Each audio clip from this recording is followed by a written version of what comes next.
Alright, here is another elapsed time review video.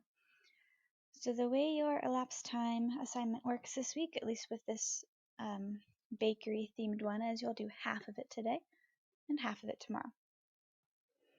These are kind of like the activities where I taped the problems around the room and then you had to go find them and fill in your answer in the correct spot on your answer sheet. That's how you're going to do it today as well, but they're not taped all over, they're just all in one sheet. So at least they're easier to find. So you're gonna work out the problems and then whatever answer you get, you'll put in the little box on your answer sheet that matches the letter.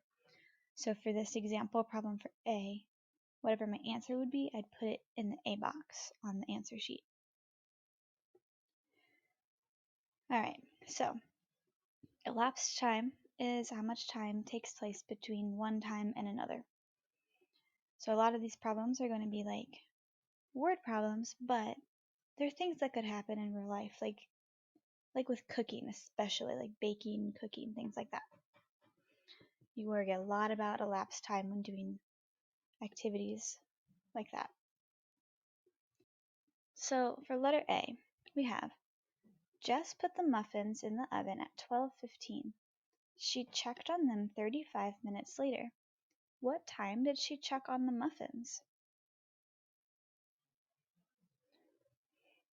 So I know on these little problems there's not a whole lot of space to work, so you can just work on like a separate sheet of paper if you have one. I'm just going to try to maybe we'll go like right here. Ooh, that was really bad. Oh man. We'll just do one right here. Let's make it green so it's easy to see. Alright, so we need to think about the information we know. We know that Jess put the muffins in at 12:15, so that's our start time. But what are we trying to figure out? It's asking us what time did she check on the muffins. So we need to figure out when did she check on the muffins after she put them in. She put them in at 12:15 and then checked on them 35 minutes later.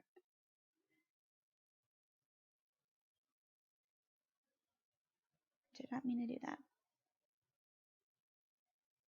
She checked on them 35 minutes later. So we need to somehow jump 35 minutes past our starting number right here. So we can break 35 minutes down to make it easier to work with. I'm going to start with my tens place. So to make this even more clear, we have our tens place and our ones place for 35. I'm going to jump the bigger place value first because that'll make it easier in the end. So right here I have 3 tens, which means I can jump by 10 3 times. So I'm going to do that. We'll go 10 minutes, and that'll put us at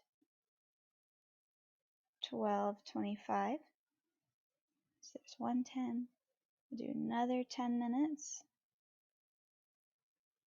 which will put us at 12:35. And then we have another 10 minutes, which will put us at 12:45.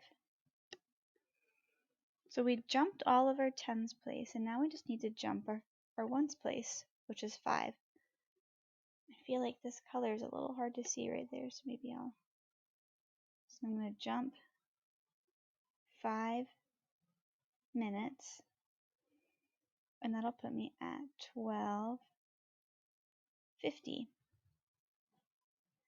If I add all this up, I have 10, 20, 30, 35, and that's how much time we had to go. So if Jess put the muffins in at 12:15 and 35 minutes later checked on them, it would be 12:50.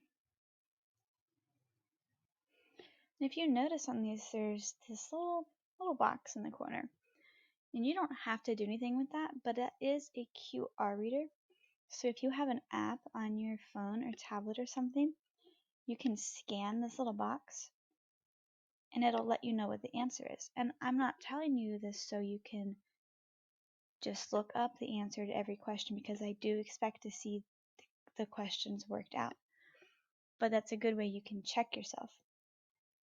So if you did all your jumps and that you thought you did it right, but you didn't end up with 1250, you can check yourself right here. So then you would know, oh, I need to go back and look at something. I did something wrong somewhere. So I'm not telling you this for you guys to be cheaters. No, I don't like that. I'm telling you this so you can check yourself. You know, I like it when you check yourself. You can figure out where you went wrong on your own. If you can do that, then you are learning so much. And if you use this to check yourself and you keep finding that something's not right, you keep getting answers that aren't correct, let me know and I can try to help you. So this is a good way to see if you need help with elapsed time as well.